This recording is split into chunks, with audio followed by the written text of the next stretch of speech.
This tutorial is to help you with the rules for dividing powers that have the same base. So for example, number 1, x to the 5th over x squared. The first thing I always want you to do is think about what this would look like if you were to expand it. So if you were to write x to the 5th, we know that would be x times x times x times x times x. X times itself 5 times over x times x for x squared. And think about what you know when you have a fraction. If you have something like 4 over 4, we know that that simplifies to be 1 over 1, right? They cancel each other out. So when I have x over x like this, x is a factor of the top and of the bottom, then these essentially cancel each other out because it simplifies to be 1 over 1. So then I have another set that can cancel out here. X over x, these go away.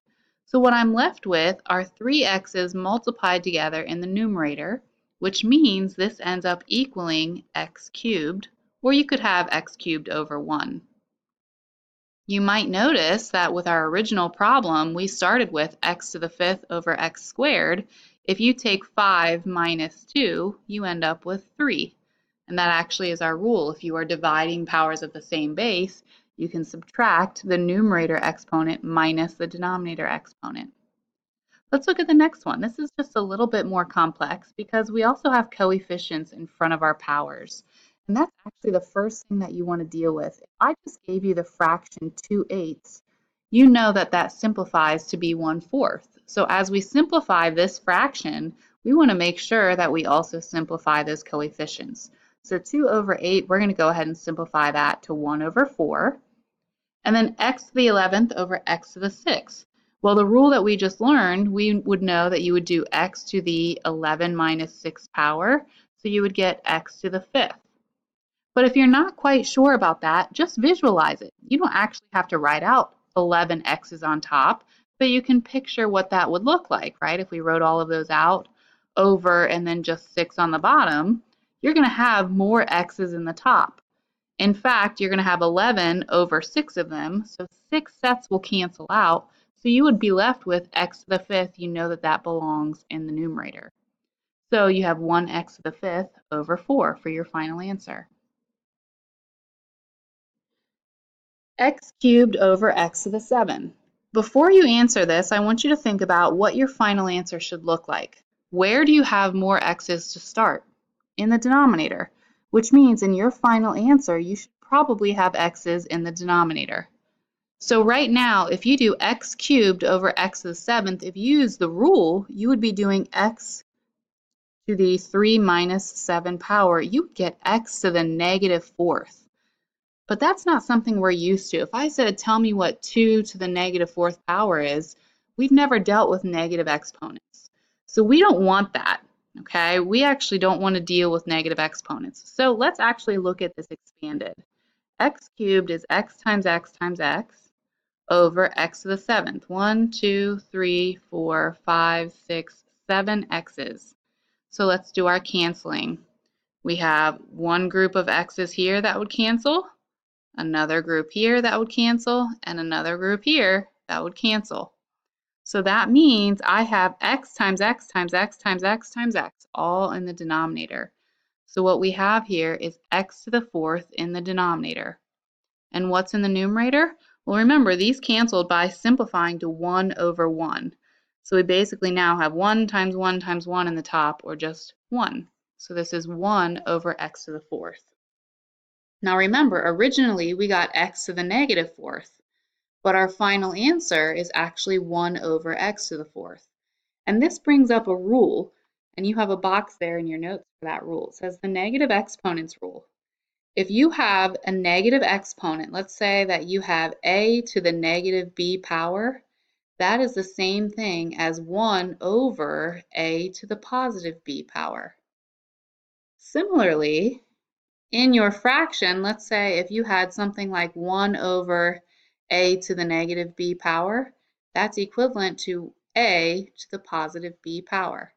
You basically move it to the other side of the fraction. So right here, a to the negative b power, that's in our numerator. So we moved it to the denominator and made it a to the positive b power. Whereas over here, a to the negative b power was in the denominator, we moved it up to the numerator and made our exponent positive. Negative exponents are never allowed in your final answer. So that's why on the previous problem, we weren't allowed to have x to the negative fourth power for our final answer.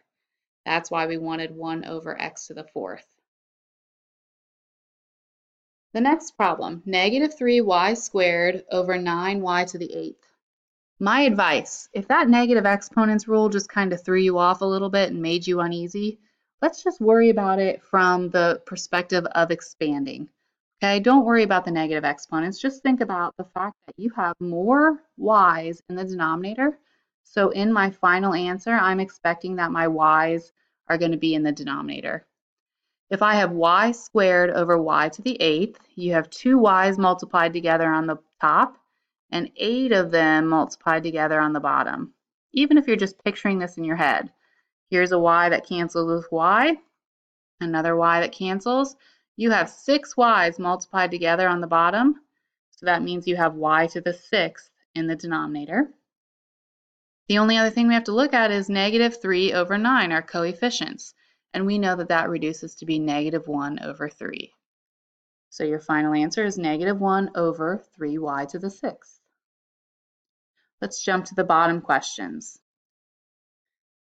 This problem, we have a negative exponent. Now the issue here is we're not allowed to have a negative exponent in our final answer. So what do? We need to move any power that has a negative exponent to the other side of the fraction, meaning if it's in the denominator right now, we need to move it to the numerator. So you need to ask yourself, is this 3 part of that power? Well, the negative 5 is our exponent. It's touching the base. The base is only x. So 3 actually can stay put. There's nothing wrong with that 3. There's also nothing wrong with the 2. So the 2 stays and the 3 stays. The only thing that has to move is x to the negative fifth. And our exponent rule, our negative exponent rule says if you have a negative exponent in the denominator, move it to the numerator and it turns into a positive exponent. So we're going to move x to the negative fifth up to the top, and it will become x to the positive fifth. There's nothing else I can do there. 2 over 3 doesn't simplify, and I have all positive exponents, so that's our final answer. Look at the next one. Anything that has a negative exponent, that's the first thing I'm going to deal with. So we have x to the negative third power, that needs to move, and y to the negative second power needs to move. So right now, just if I move things around, I'm going to keep the 6 and the 10 and the x to the fifth where they are. This x to the negative third power moves to the bottom and becomes x cubed. And then our y to the negative second power, I'm going to move to the top and make that y to the positive second power. Now we just need to simplify. So the first thing we handle are our coefficients. 6 over 10, we know that that can be simplified to 3 over 5. In the numerator, we have y squared. Nothing can simplify with that. But in the denominator, we have x to the fifth times x cubed. So we're multiplying powers of the same base. That means we add our exponents. So 5 plus 3, we're going to get x to the eighth power. And that's our final answer. We have 2 problems left. If you're feeling brave and you want to try them on your own, you can pause the video and see how you do. Otherwise, go ahead and stick with me. So the next problem, let's move anything that needs to be moved. So z to the negative fourth is not allowed. So I'm going to rewrite the problem, keeping 15w to the fifth where it is. I'm also going to keep 35w where that is. And I'm going to take z to the negative fourth, I'm going to move it to the denominator and make that positive exponent. So it becomes z to the fourth in the denominator.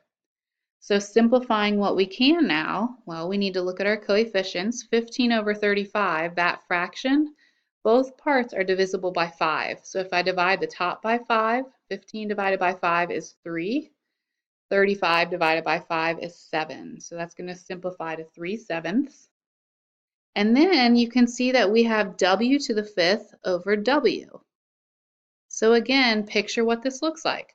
5 w's multiplied together on top, 1 w on the bottom. So since they're starting with more w's in the numerator, I'm expecting my final answer to have w's in the numerator. So we have w to the fifth over w to the first. If you expanded that, you can see that one group will cancel, and you have w to the fourth left over in the numerator. Then we still have our z to the fourth in the denominator. Because these are powers with different bases, I can't simplify any further, so that's our final answer. The last problem, let's move things that need to be moved. So first we have w to the negative eighth and w to the negative third. So we're going to keep negative 18 over 42. Remember, just because there's a negative here, that's a negative coefficient.